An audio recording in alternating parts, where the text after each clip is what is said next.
Welcome back, everyone. We're diving into a topic today that I think we can all agree is essential to understanding American history.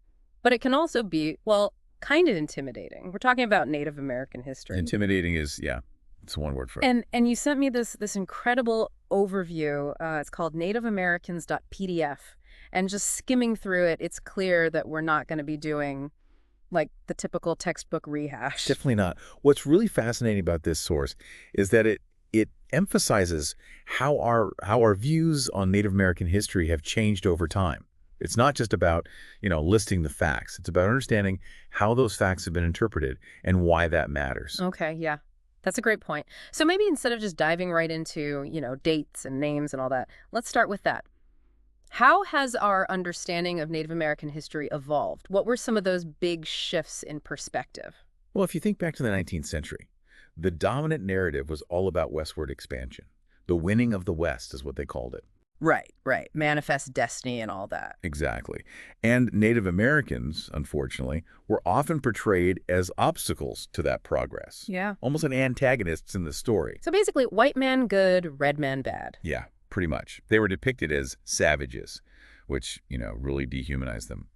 But then things started to change in the mid-20th century, around the 1960s. You had the Civil Rights Movement, the Vietnam War protests, all this social upheaval, and that started to influence how people looked at history. So we sort of swung from one extreme to the other. You could say that. There was more sympathy for Native Americans, viewing them as victims of oppression. But simply flipping the script isn't really accurate either. It's still a simplification. Right, it's never that black and white. Exactly. And modern historians are really trying to move away from those extremes to find a more balanced, nuanced perspective, which is honestly a lot harder to do. Makes sense. So where do we even begin when trying to build that more accurate picture of Native American history? What are the challenges we face? Well, a big one, and this is something the source highlights, is the lack of written sources from the Native American perspective themselves. Yeah, I can see where that would be a problem. Until, much later, many Native American cultures were pre-literate. They relied on oral traditions. So much of what we know comes from accounts written by Europeans. So explorers, missionaries, government officials, that sort of thing. Exactly. And while those accounts can be valuable, they obviously reflect the biases of the people who wrote them. Oh, right, right. It's like trying to understand a conversation when you've only heard one side of it. That's a great analogy. And that's where ethnohistory comes in. It's something this source really dives into. Okay, gotta be honest, ethnohistory isn't something I'm super familiar with. Can you give us a quick rundown? Ethnohistory 101. Sure. Think of it as combining anthropology and history. It basically means trying to understand historical events within the cultural context they occurred in. So it's not just about what happened, but what it meant to the people involved, especially the people whose voices were often left out of the traditional narratives. That makes a lot of sense. We can't just impose our modern values and interpretations on the past, can we? So how does this ethnohistory approach, how does it actually help us understand Native American history better? Any concrete examples? Let's take the example of how different Native American groups interacted with, say, European colonists. Traditional historical accounts might focus on treaties and battles, the big events, but ethnohistory digs deeper. It examines those cultural misunderstandings that often led to conflict. For instance, many Native cultures didn't have the same concept of land ownership that Europeans did. So treaties that seemed clear to one side were often interpreted completely differently by the other. That's a fantastic example. It suddenly gives us a much deeper understanding of everyone's actions and motivations. Exactly. And what I love about ethnohistory is that it really encourages us to seek out those missing voices, those Native perspectives. And, in recent decades, we've seen a real surge in Native American historians and authors sharing their own stories, which brings us a step closer to a more complete and accurate understanding. That's really encouraging to hear. Are there any authors or works in particular that you think really stand out in that regard? This source mentions a few names, but I'd love to hear your take. There are so many it's hard to choose, but one that comes to mind is Charles Alexander Eastman. He was a mixed-blood Sioux doctor who wrote about his experiences, bridging those two worlds, Native American and white culture. His autobiography, From the Deep Woods to Civilization, it's a really insightful look at those challenges of assimilation and the importance of preserving cultural identity. Wow, that sounds like a powerful read. What about someone like Vine Deloria Jr.? I know he was a pretty significant figure in the 20th century. Oh, Vine Deloria Jr. was amazing. He was a Standing Rock Sioux scholar and activist who really challenged a lot of conventional thinking on everything from religion to politics. His book, Custer Died for Your Sins, was a landmark work that really brought Native American issues to the forefront back in the 60s. So he helped bring those historically silenced voices to a wider audience. Absolutely. And his work, along with countless other Native American authors and historians, is a reminder that, Native American history isn't just about the past. It's about those ongoing struggles and triumphs of Native communities today. That's a perfect segue into something that really caught my eye in this Native Americans .pdf document. It dives into those regional histories of Native Americans, highlighting how different the experience was depending on, where you were in the country. Should we start exploring some of those regions? Absolutely. I think the best place to begin our journey is in the Northeast, where you had this incredible mix of Native American groups, English colonists, and even the French, all competing for power and resources. Sounds like a great starting point. Let's unpack those complexities. The Northeast it's fascinating because you can really see how those cultural clashes shaped the course of history.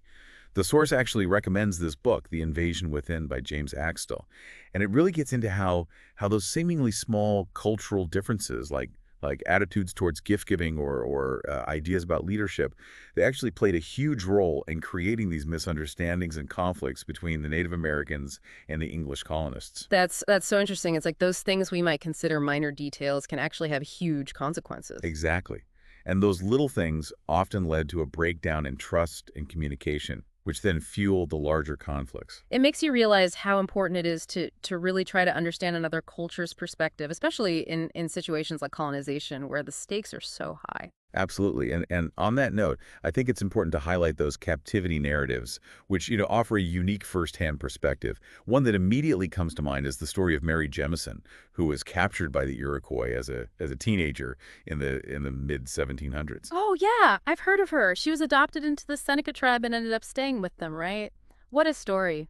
It is. Her story it's a testament to the resilience and adaptability not only of Jemison herself, but also of the Iroquois culture.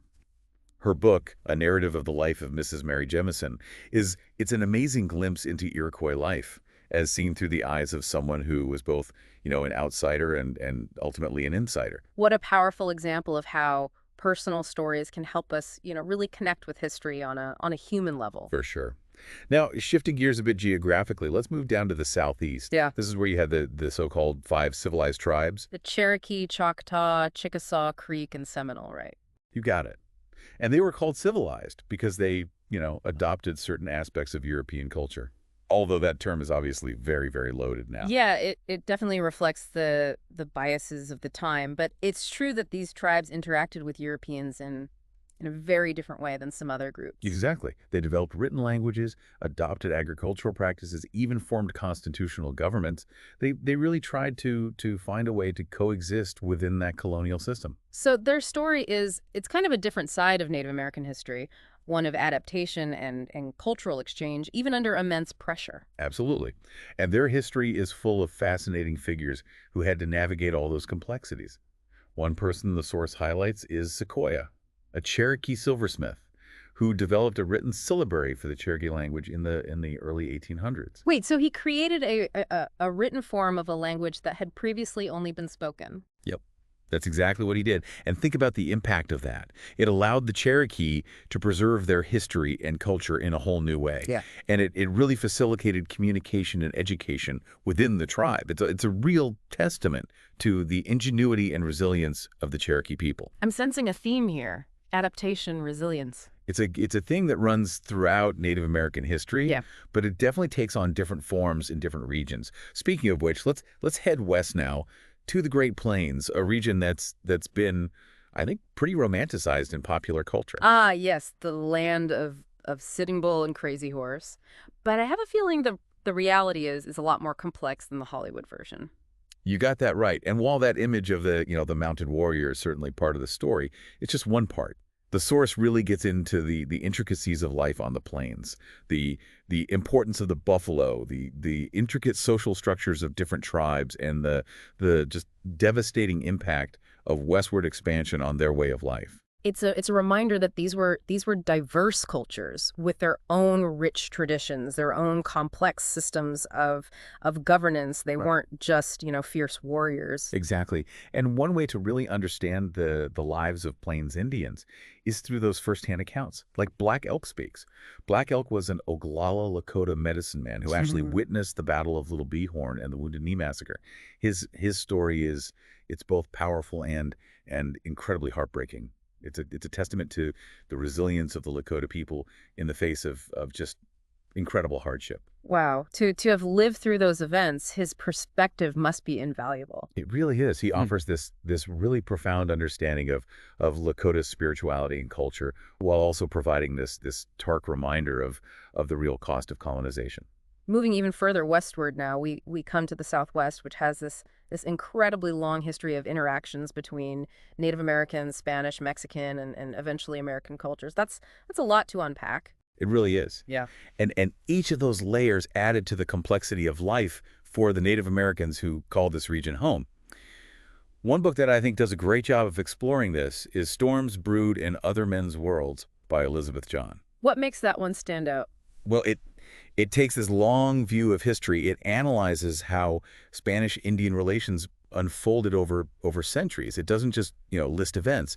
It really tries to explore the cultural misunderstandings, the power dynamics at play, and the moments of both cooperation and conflict. It's like each encounter, each interaction built upon what came before it, creating this whole web of relationships and influences. Exactly. And within that web, Native American cultures show this incredible resilience. Take the Pueblo Revolt of 1680, for example. Oh yeah, wasn't that a successful uprising against Spanish rule? It was. Yeah. The Pueblo people who had been under Spanish oppression for decades, they united and drove the Spanish colonists out of what's now New Mexico. Mhm. It's an incredible example of resistance and the enduring strength of Native cultures.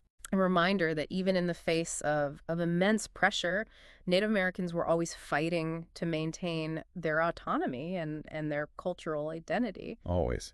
And Yeah. that fight continues today. But before we get into that, I think it's worth going back to that idea of how Native Americans have been portrayed, especially in art and literature. Oh, yeah, that's a great point. We've talked about ethnohistory and the importance of those firsthand accounts, but those broader cultural representations, they really shape how people view history, don't they? They really do. And the source recommends a couple of books on this topic that I think are essential reading. The first is The White Man's Indian by Robert Burkhofer. And what's that one about? It's basically an analysis of how European Americans have constructed these images of Native Americans throughout history. And often those images are based on stereotypes and romanticized notions that don't really reflect the reality of Native cultures. So it's about unpacking those common tropes and challenging those preconceived notions. Exactly. And another book that kind of builds on that is The Vanishing American by Brian Dippy. It focuses specifically on how portrayals of Native Americans in art and literature have evolved over time and how they often mirror those political and social attitudes of the time. Well, yeah, art rarely exists in a vacuum, right? It reflects the biases and perspectives of the artist and their society. Exactly. So, when we look at those representations, we have to look at them with a critical eye, understanding that they're often filtered through a particular lens. It's like we're peeling back those layers to try to understand not just the subject of the art, but also the context in which it was created and the message it was intended to convey. That's a great way to put it. And in doing that, we can start to disentangle fact from fiction, to separate stereotype from reality. Which brings up a question I was thinking about. We've been talking about how those portrayals of Native Americans have been skewed in the past, but what about representations created by Native Americans themselves? What can we learn from their own artistic expressions? Oh, that's a fantastic question. And thankfully, there's a whole rich world of Native American art and storytelling to explore. One form that I think is particularly interesting is ledger art. Ledger art. I'm not sure I've heard of that. It's this amazing art form that emerged in the 19th century among Plains Indian tribes. They would take these ledger books, those lined account books, and they would use them as canvases, creating these incredibly detailed drawings that depicted everything from from battles and hunts to just everyday life. Wow. So they took these materials from the colonizers and repurposed them to tell their own stories. Exactly. It's brilliant. And the results are, they're just stunning. These drawings are so detailed, so vibrant. They offer this really unique glimpse into Plains Indian culture and history. What a powerful example of adaptation and that enduring human impulse to create and share story. It really is. And speaking of stories, I think it's important to highlight the vital role that Native American authors have played in shaping our understanding of their history and experiences. We touched on that earlier, but I'm really eager to dive a little deeper. Are there any other works that you think are must-reads for anyone who wants to really learn about Native American history from Native American perspectives? Oh, there are so many, but a few that come to mind are Lakota Woman by Mary Crow Dog, Where White Men Fear to Tread by Russell Means, and Ceremony by Leslie Marmon Silko. These books, they offer these really powerful and moving accounts of Native American life in the 20th century, covering everything from political activism to those struggles of maintaining cultural identity in a world that's rapidly changing. Those sound incredible. They are. And they remind us that Native American history isn't just about the past. It's about the ongoing resilience and the strength of Native communities today. Speaking of today, I'm curious about what the future holds for the study of Native American history. This source mentions some emerging areas of scholarship, and I'd love to hear your thoughts on those. Ooh, there's some really exciting new directions. One area that's gaining a lot of attention is the impact of gaming on Native American communities. Yeah, that's a complex issue, isn't it? Seems like they're both positive and negative aspects to consider. Absolutely. On the one hand, gaming has brought economic opportunities to some tribes, allowing them to fund things like education and healthcare and cultural preservation programs. That's great, but I imagine there are also some concerns. Yeah, there are definitely concerns. Some people worry about the impact of gambling on communities, Hmm. and there are also concerns about cultural commodification and exploitation. It's about finding that balance, isn't it? Navigating those economic benefits while still protecting cultural heritage. Exactly.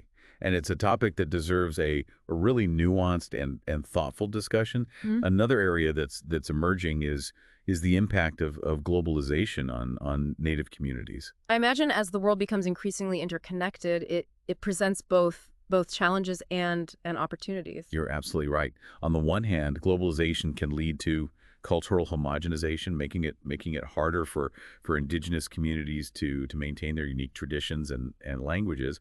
But on the other hand, it can also create new platforms for cultural exchange and the revitalization of traditional practices. So it's about finding ways to engage with that globalized world while still, holding on to what makes each native culture unique. Exactly. And finally, there's a growing body of scholarship that's looking at the evolving nature of Native American identity itself. What does it mean to be Indian in the 21st century? How are those definitions changing, and what does that mean for the future? That's a really complex question. And honestly, there are no easy answers. But it's a question that a lot of Native Americans are wrestling with as they navigate the complexities of modern life while also, honoring those ancestral traditions. It's like we're moving beyond those rigid categories and acknowledging that identity is fluid and complex. Exactly. And I think that's a trend we'll continue to see in the years to come. This has been such a whirlwind. We've covered so much ground from treaties to identity politics. It's amazing how much there is to learn about Native American history. It truly is a vast and fascinating field, and what we've covered today is really just a small glimpse into its richness. But I think those key takeaways that you just highlighted, they're so crucial. It's not a single story. It's about engaging critically, and it's a history that's still unfolding. I'm feeling, I don't know about you, but kind of overwhelmed. In a good way, of course. It's amazing how much depth there is to this topic. It really is, yeah. I mean, what we've talked about today is just scratching the surface. But those key points you mentioned about it not being a single narrative, the importance of looking at things critically and remembering that it's a history that's still being made, those are so important. And that last point about it being an ongoing story really stuck with me. So much of what we talked about connects to issues Native American communities are facing right now. It's not like ancient history, it's very much alive. Exactly. It's impossible to understand the present without, really grappling with the past, with those legacies. The things we see today, whether it's treaty rights or language revitalization or the impact of climate change, it's all rooted in historical events and policies. It really makes you realize that history isn't some like dusty old textbook thing. It's shaping our world right now. It is. And that's what makes studying Native American history so crucial. It challenges us to confront some uncomfortable truths about our nation's past. But it also offers, hope and inspiration when you see the resilience and the strength of these communities. One thing that keeps coming back to me is that concept of ethnohistory, how it helps us understand things from a totally different perspective. It's like we're finally getting the tools to see like the full picture, not just the version that's been filtered through a dominant cultural lens. Yeah, I agree. Ethnohistory has really changed the game. It makes us question our assumptions. It makes us consider the context. And it's not about erasing or rewriting anything. It's about understanding things more deeply. It feels like we're finally starting to listen to those voices that have been silenced for so long. And that's so important because ultimately it's through those diverse voices and perspectives that we can build a more accurate and hopefully a more just understanding of the past. And maybe, hopefully, that understanding can help us create a better future for everyone. So as we wrap up this deep dive, what's one thing you're left thinking about? Something that maybe sparked a new question for you? That's a great question. I think what I'm really pondering is this idea of cultural survival. We talk about resilience, but I'm fascinated by the specific things that communities did to maintain their cultures under pressure. What were the things that allowed some traditions to survive while others disappeared? How did people adapt and innovate? That's so interesting, and it makes me think about the role of language. We talked about Sequoia, but I'd love to learn more about other language revitalization efforts. What are the challenges? What are the successes? How is that shaping the future of Native American cultures? Those are great questions, and they highlight how much there still is to learn and explore. Exactly. And that's where you, our listeners, come in. We've just scratched the surface here, but we hope this has sparked some curiosity, some new questions for you. What resonated with you? What do you want to learn more about? There are so many resources out there, books, museums, online archives. Keep diving deep, keep exploring. This journey of discovery is just getting started. Until next time.